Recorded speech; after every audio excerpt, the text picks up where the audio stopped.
အားလုံးပဲမင်္ဂလာပါခင်ဗျကျွန်တော်ဒီကနေ့ဖတ်ပြမယ်စာအုပ်ကတော့1959-60ခုနှစ်ပတ်ဝန်းကျင်တုန်းကပေါ့နော်တက္ကသိုလ်ဝန်ထမ်းမှာအရေးကြီးတဲ့မြန်မာစာကောင်းပေကောင်းနဲ့ပတ်သက်ပြီးတော့စာရေးဆရာ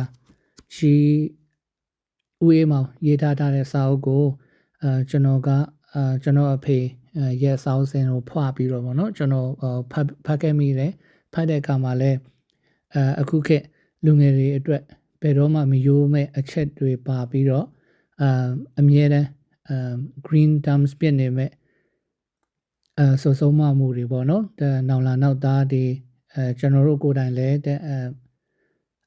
သုံးဆွဲကျင့်သုံးခဲ့ပြီးတော့အောင်မြင်ခဲ့တယ်နောင်လာနောက်သားတွေအခုတိုးတက်လာမဲ့လူငယ်လူသစ်လက်သက်လေးတွေပေါ့နော်ဒါလေးတွေကိုလည်းစာဖတ်တဲ့အတွေ့အကြုံလေးရယ်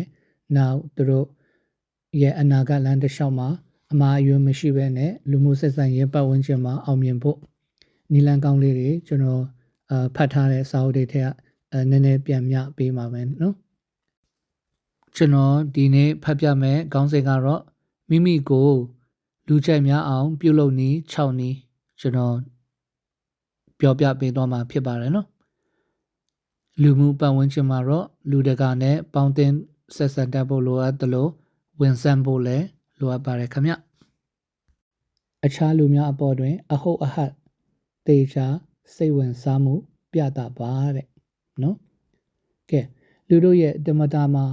အခြားသူ၏ကိစ္စများထက်မိမိတို့၏ကိစ္စကိုသာအရေးတကြီးထားတတ်ကြလေတယ်ထိုကဲ့သို့မိမိ၏ကိစ္စကိုမှကိစ္စဟုထင်တတ်သူတို့ဟာကျွန်တော်တို့ကသူနှင့်ထပ်တူလိုက်၍အရေးတကြီးစိတ်ပါဝင်စားခြင်းပြုပါက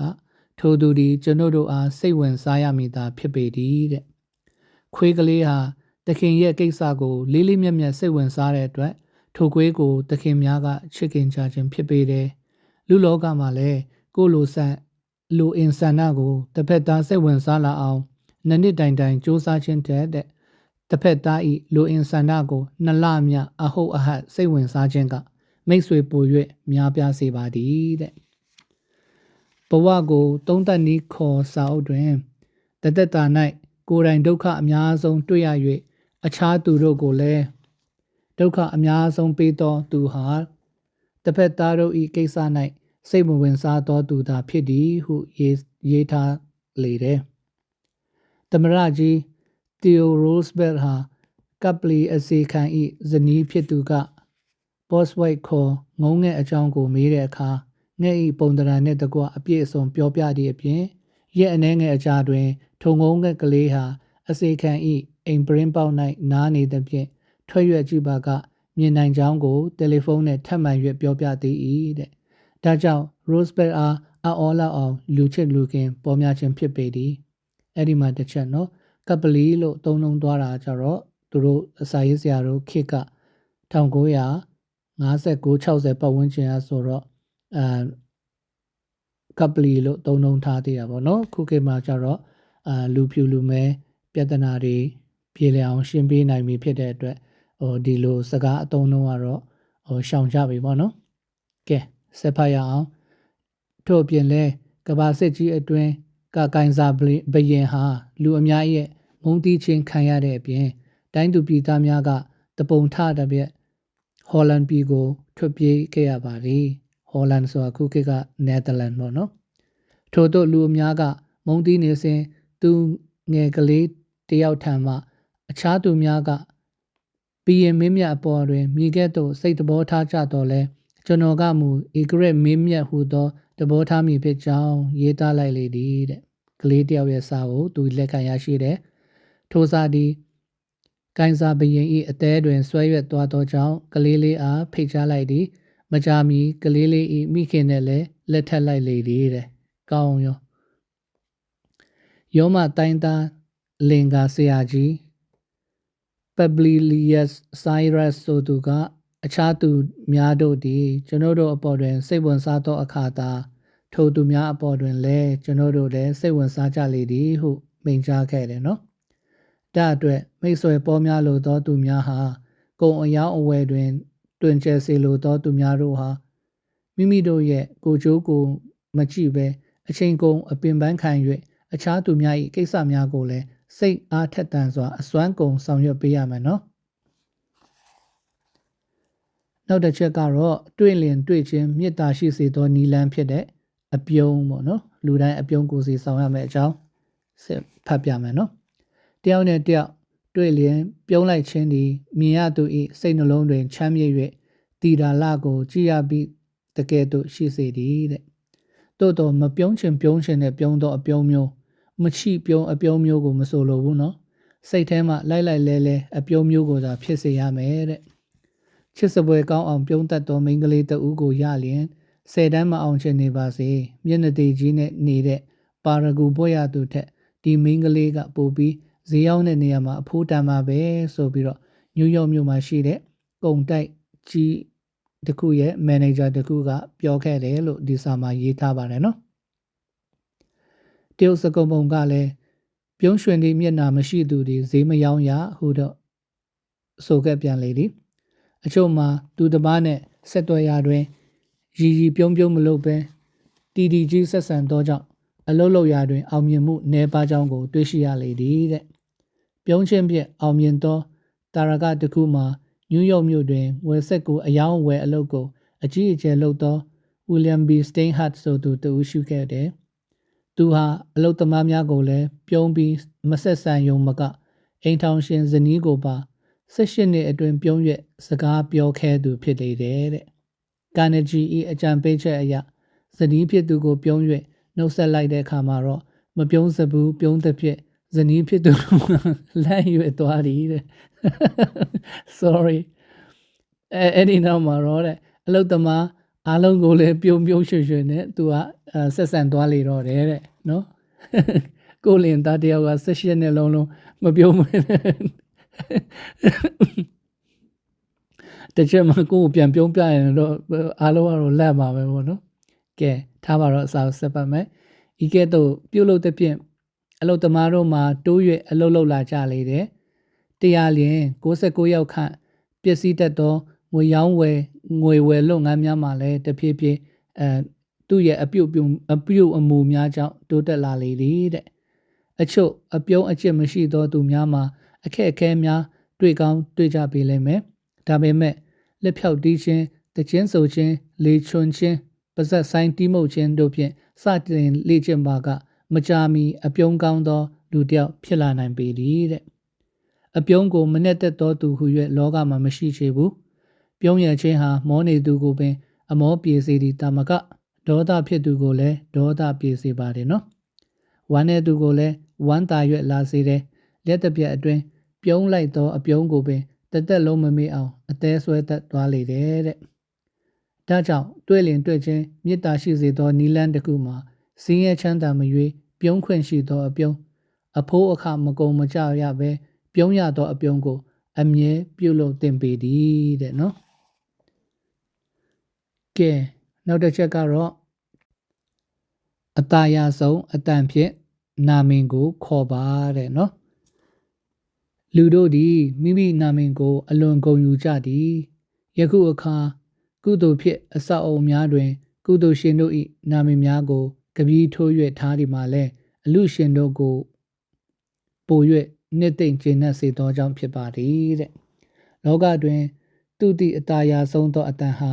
စောင်းတန်ညင်းတန်မဟုတ်ဘဲမိမိ၏နာမင်ကိုအတာယာဆုံးသောအတန်ဖြင့်ခေါ်ခံရသောအတန်ဖြစ်လေသည်နာမင်ကြီးလိုသဖြင့်ပြပွဲသမားကြီးပီတီဗာနန်ဆိုသူအဖိုးကြီးဟာသူ၏နာမင်ကိုဆက်ခံရန်တားယောက်ျားလေးတယောက်မှမရှိတဲ့အတွက်သူ၏အမည် CH စီလေးအားဗာနမ်စီလေးဟုပြောင်းရန်အတွက်ဒေါ်လာ2500ပေးခဲ့ဘူးလေသည်တဲ့ဝိုးအဲ့ဒီကဒေါ်လာ2500ဆိုတာနည်းနည်းနော်ငွေမဟုတ်တော့ဘူးနော်အခုခေတ်မှာတော့ဒေါ်လာ2500ကငွေကြေးကများနေသေးတယ်ဗျကဲဆက်ပါမယ်တို့အတွက်တပည့်သားမိမိအားကြိုက်နဲ့တက်လာစေရန်ထိုသူ၏နာမင်ကိုမှတ်သားထား၍တွေ့သည်နဲ့တပြိုင်နက်နာမင်ကိုခေါ်ကာနှုတ်ဆက်ပေးရပါပြီတဲ့နော်ဂျင်ဖာလေးဆိုသူဟာနာမင်ပေါင်း9000ကျော်မှတ်မိနေတဲ့အတွက်တမဒရိုးစပယ်အားရွေးကောက်ပွဲမှာအနိုင်ရအောင် မဲဆွယ်စည်းရုံးပေးခဲ့သည့်အပြင်ကဘာကျော်ပုဂ္ဂိုလ်ကြီးတို့ဦးလည်းဖြစ်သွားခဲ့လေသည်တဲ့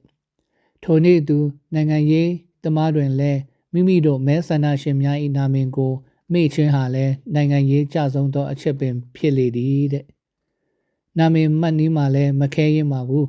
ရှေးဥစွာမိမိနဲ့တွေ့ဘူးသူ၏နာမည်ကိုစက်ကူစာရွက်ပေါ်တွင်ရေးထား၍မမေ့နိုင်အောင်တွတ်ဆိုနေရပေမည်နော်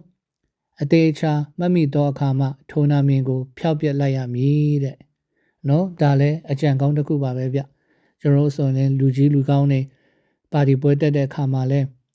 တန်းစီပြီးတော့မိတ်ဆက်တဲ့အခါမှာမောင်ဖြူမောင်နီမောင်ပြောင်မောင်စိန်ပြီးရင်နောက်9ယောက်6ယောက်မြောက်လောက်ဆိုရင်တော့ပထမ1ယောက်2ယောက်ကနေစပြီးမေ့လာတယ်နောက်ဆုံးကကျတော့ကျွန်တော်တတိယနေရာကျတော့ကျွန်တော်တို့ဘေးချင်းကပ်မှာ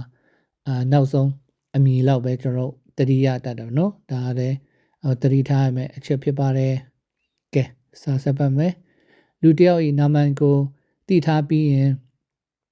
နောက်တစ်ကြိမ်တွေ့သောအခါထိုသူ၏နာမည်ကိုစမ်းတဝါဝါဖြစ်နေခြင်းမှာလဲတပည့်သားအတွက်အခန့်ရအခက်ဆုံးသောအချက်ပင်ဖြစ်ပေသည်ဒါလည်းမှန်တာပဲနော်တာမဏိတတိအန်ဒရူးကာနယ်ဂျီဟာသူ၏အလုတ်ယုံမှအလုတ်သမားအားလုံး၏အမည်ကိုမှတ်မိပြီးလင်တွေ့သည့်အခါတိုင်းနာမည်ကိုခေါ်၍စကားပြောတဲ့အတွက်သူ၏တသက်လုံးမှာအလုတ်သမားများတပိတ်မောက်ခြင်းကိုမခံခဲ့ရဘူးတဲ့ကောင်းလိုက်တာနော်များစွာသောလူတို့သည်အတိမိတ်ဆွေများ၏နာမည်ကိုမမှတ်မိခြင်းအကြောင်းမှာထိုမိတ်ဆွေ၏နာမည်များကိုမှတ်မိအောင်စိတ်ထဲတွင်ထပ်တလဲလဲမလုပ်သောကြောင့်ဖြစ်လေသည်တဲ့အချို့ကအချိန်မအားလိုက်၍မလုံနိုင်ဟုစင်ချေပေးတတ်ကြတယ်အမေရိကန်သမ္မတရိုးစဘတ်ဟာနိုင်မိနစ်နဲ့အမျှအချိန်ကိုလူပြီးလောက်ကင်သွားလာနေရတဲ့အထက်မှာလူအများရဲ့အမည်ကိုသိအောင်စူးစမ်းနိုင်လျင်လူတာမန်တို့မှာမလုံနိုင်စရာမရှိပါဘူးဒါကြောင့်ကျွန်တော်တို့ဒီလူကြိုက်များစေလိုပါကတပည့်သား၏နာမည်ကိုလည်းမှတ်မိအောင်စူးစမ်း၍တာယာသောအတန်ဖြင့်ခေါ်ရန်လဲလေ့ကျင့်ထားရပါမယ်နော်နောက်တစ်ချက်ကစကားပြောကောင်းအောင်လေ့ကျင့်နည်းတဲ့တပည့်သားစကားပြောနေစဉ်မှာကိုကဂီယိုတစိုက်နားထောင်ပါတပည့်သားတို့အားသူတို့ရဲ့အကြောင်းကိုများများပြောစေပြီးပါကိုတွေကများများနားထောင်တတ်အောင်လဲလေ့ကျင့်ဖို့လိုပါတယ်နော်လူတိုင်းပင်မိမိတို့၏အခက်အခဲကိုသာပြောဆိုလိုသောဆန္ဒရှိသဖြင့်သူတို့ပြောသောစကားကိုဂရုစိုက်၍နားထောင်သူများအားအလွန်နှစ်သက်ဆွဲလန်းတတ်လေသည်တဲ့မှန်လိုက်တာနော်ပူပင်တော့ကကြုံတွေ့ရသူတို့သည်မိမိ၏အပူကိုစိတ်ပါလက်ပါနားထောင်သူ၏ရှေ့တွင်ပြောလိုက်ရရင်အပူတဝက်လျော့၍သွားတကယ်သို့ထင်မှတ်တတ်သည့်အပြင်သူ၏ကိစ္စကိုအရေးထားသူဟုလည်းယူဆ၍အစွဲကြီးဆွဲသွားတတ်ပေသည်တဲ့အခုခေတ်စကားနဲ့ဆိုရင်တော့ရင်ဖွင့်တာပေါ့နော်တယောက်နဲ့တယောက်ဒါပေမဲ့တယောက်နဲ့တယောက်ရင်ဖွင့်တဲ့အခါမှာလဲကိုရင်ဖွင့်တန်ကိုစီပြီးရတဲ့သူများကိုတန်းပြီးတော့ပြန်မပြောမဲ့လူလဲဖြစ်ဖို့လဲလိုတာပေါ့နော်ကဲဆက်ဖတ်မယ်အချို့ဒေါသကြီးသူများပင်သူ၏ဒေါသနှင့်ပြောသမျှစကားကိုတီးခံ၍နားထောင်မှလျင်ဒေါသပြေ၍တွားတတ်လေသည်ဒါလည်းမှန်တာပဲဗျတခါကတိုးမွေးကုမ္ပဏီတစ်ခုဟာဒေါသကြီးသောဖောက်တဲ့တဦးနဲ့တွေ့တဲ့အခါမှာဒေါ်လာ15ပြားကိုကုမ္ပဏီကစည်ရင်မာ၍ပြသည်ဟုဆွဆွဲပြီးကုမ္ပဏီသို့ကိုယ်တိုင်လာသည်ကုမ္ပဏီပိုင်ရှင်တွေဘာတခုမှမပြောပဲထိုသူပြောသမျှစကားကိုနားထောင်ရတာနေလေသည်သူ၏စကားဆုံးတော့မှယခုကဲ့သို့လာ၍ပြောသဖြင့်ကျေးဇူးတင်ကြောင်းကုမ္ပဏီကစည်ရင်လောက်ရသည်မှာများလွန်းသဖြင့်မားလျင်ကုမ္ပဏီကသာမားမည်ဖြစ်၍ရွေးဒေါ်လာ15ပြားကိုလျော်ပစ်ပါမည်ဖြစ်ကြောင်းပြောပြလေသည်ထိုသူသည်ဤစကားကိုကြားမှကျဉ်တ်သွားယုံတာမကပြန်ချိန်နည်းတွင်ရှေးကထက်ပို၍ကုန်ပစ္စည်းများကိုမှာယူသွားလေသည်တော်လိုက်တဲ့ကုမ္ပဏီပိုင်ရှင်နော်အခုခေတ်ကုမ္ပဏီပိုင်ရှင်များတော့၎င်းမန်နေဂျာများတော့၎င်းအခုလို idea တွေကိုအမြဲတမ်းလိုက်နာပြီးတော့ update လုပ်ပေးနိုင်ရဖို့အရင်ရည်ကြည်ပါတယ်ဗျကဲနောက်တစ်ချက်ကတော့braid ကစားဝိုင်းတစ်ခုမှာပေါ့နော် ကာနယ်ဂျီဟာမိန်းမချောတယောက်နဲ့တွေ့ပြီးတော့ထိုမိန်းမကကာနယ်ဂျီအားသူရောက်ခဲ့မှုတဲ့ထူးဆန်းသောနေရာများကိုပြောပြရန်တောင်းပန်ခဲ့တယ်တဲ့သူယောက်ျားနဲ့သူဟာလည်းအာဖရိကတိုက်သို့မကြာမီကရောက်ခဲ့ဘူးဒီလို့ဆက်ရွက်ပြောလေတယ်ထိုအခါကာနယ်ဂျီကကျွန်တော်အာဖရိကတိုက်ကိုအရန်သွားချင်တာကြာလာပြီခမားတို့သိက္ကံကောင်းတာပဲအာဖရိကတိုက်အကြောင်းနည်းနည်းပြောပြပါလားလို့တောင်းပန်လိုက်တဲ့နဲ့တပြိုင်နက်သူရောက်ခဲ့ဘူးတဲ့အကြောင်းကို45မိနစ်တိုင်ပြောပါရတော့ဒီတဲ့အမျိုးသမီးอ่ะပေါ့နော်မိမလာလေးอ่ะပေါ့စင်စစ်မှာတော့ဤမိမဟာကာနယ်ဂျီရဲ့စကားကိုနားထောင်လို့ရွက်မဟုတ်ပဲသူကိုယ်တိုင်ရောက်ခဲ့ဘူးတဲ့နေရာများကိုဂုံယူရွက်ပြောနေစဉ်ဂီယိုတဆိုင်နားထောင်သူကိုအလိုရှိခြင်းဖြစ်ပေသည်တဲ့ဒါလည်းသိမှန်တယ်ခင်ဗျအခုလိုပဲကျွန်တော်စာကောင်းပေကောင်းတစ်ခုဖတ်မိတဲ့အခါမှာကျွန်တော်တယောက်တည်းဖတ်တာတဲ့ကျွန်တော်ဖတ်ပြတာကိုနားထောင်ပြီးတော့လူငယ်လေးတွေတယောက်ကနေ2ယောက်2ယောက်ကနေ4ယောက်4ယောက်ကနေ8ယောက်စသဖြင့်တိုးပွားပြီးတော့အားလုံးဖတ်မိမယ်ဆိုရင်တော့လူတိုင်းအားလုံးအကျိုးရှိမှာဖြစ်တဲ့အတွက်ဒီအဆိုတော့ကျွန်တော်လည်းအရန်ကိုထောက်ခံပါတယ်နော်ဒါကြောင့်လူကြိုက်များစေလို့လျင်တင်းနဲ့တင်းစကားပြောနေသူဒီ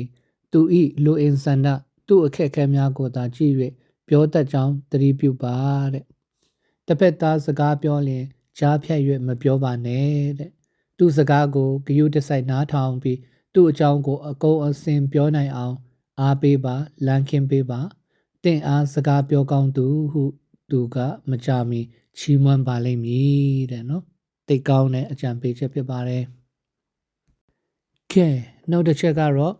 သူတပားကိုကို့ဖက်ပါအောင်လုပ်နေတဲ့နော်ကဲဖတ်ပြမယ်နော်လူတယောက်ဤစိတ်ကိုတို့ထိမိအောင်ပြုတ်လုံနိုင်ရန်အကောင်းဆုံးနည်းလမ်းမှာတဲ့ထိုသူကိုယ်တိုင်အမျက်တနိုးထားသောအရာဝတ္ထုအကြောင်းကိုပြောပြခြင်းဖြစ်လေသည်တဲ့ကျွန်တော်တို့ဒီအလုလျှောက်ရန်ဖြစ်စေအခြားကိစ္စတစ်ခုနဲ့ဖြစ်စေတွားလျင်မိမိနဲ့တွေ့ဆုံရမည့်သူဟာ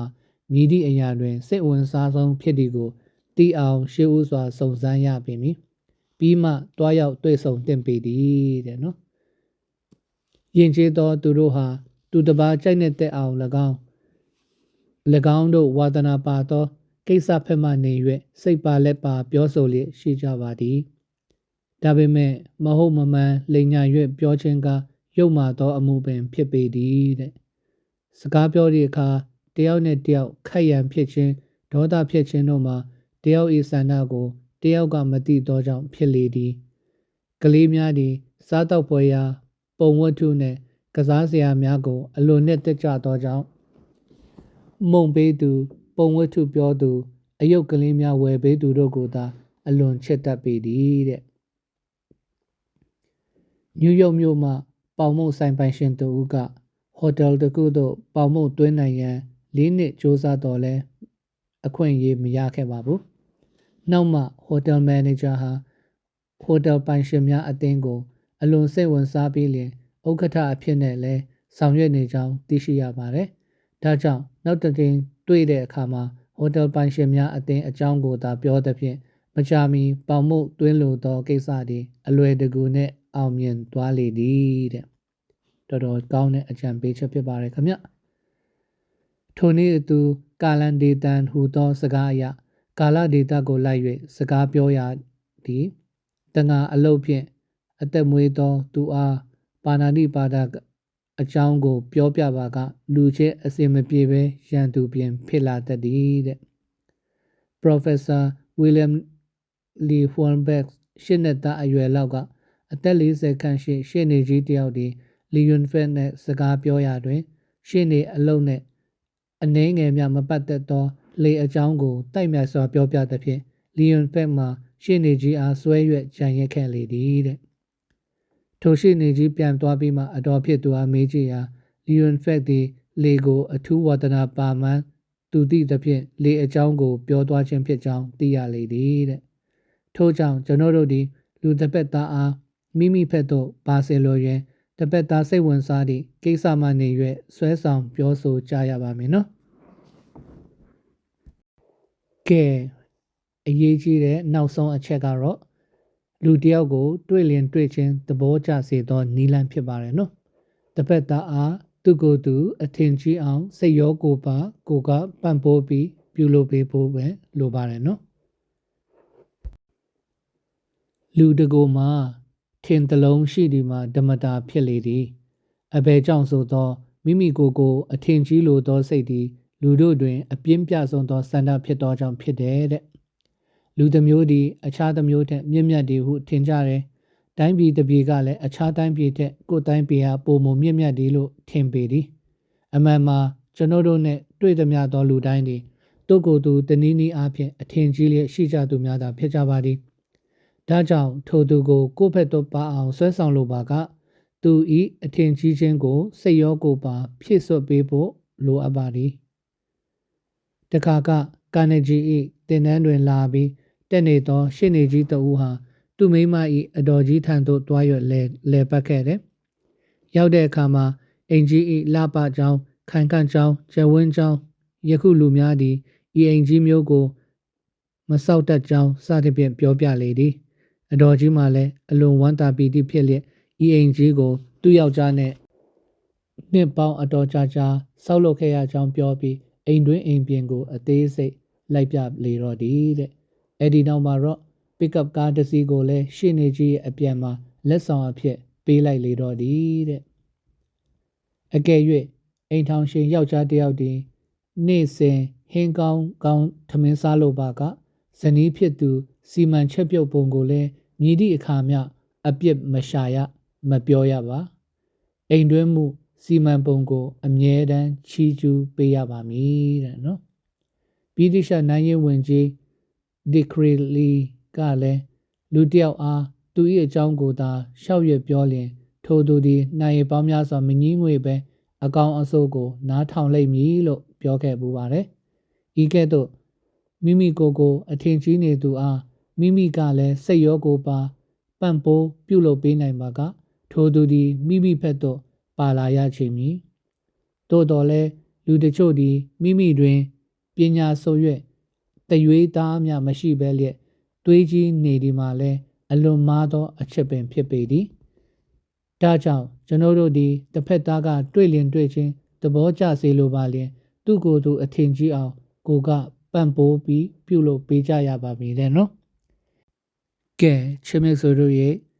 အခုကျွန်တော်ဖတ်ပြသွားတာကတော့လူကြိုက်များအောင်ပြုလုပ်နည်း6နည်းဖြစ်ပါတယ်ခင်ဗျဤနီလန်းကိုတေချာလိုက်နာပြီးတော့ကျင့်သုံးပြုလုပ်မယ်ဆိုရင်နေရာတိုင်းမှာမိမိသွားလျရမှာခီးဦးချိုပြုကြပါလိမ့်မယ်နော်အခြားသူများအပေါ်တွင်လည်းကိုစိတ်အရင်းခံနဲ့အမှန်အကန်အဟုတ်အဟတ်ကိုစိတ်ဝင်တစားနဲ့ပြုလုပ်ခြင်းဖြင့်လူကြိုက်များအောင်ပြုလုပ်နိုင်ကြပါစေခင်ဗျကဲအားလုံးပဲကျေးဇူးအထူးတင်ရှိပါတယ်ဗျ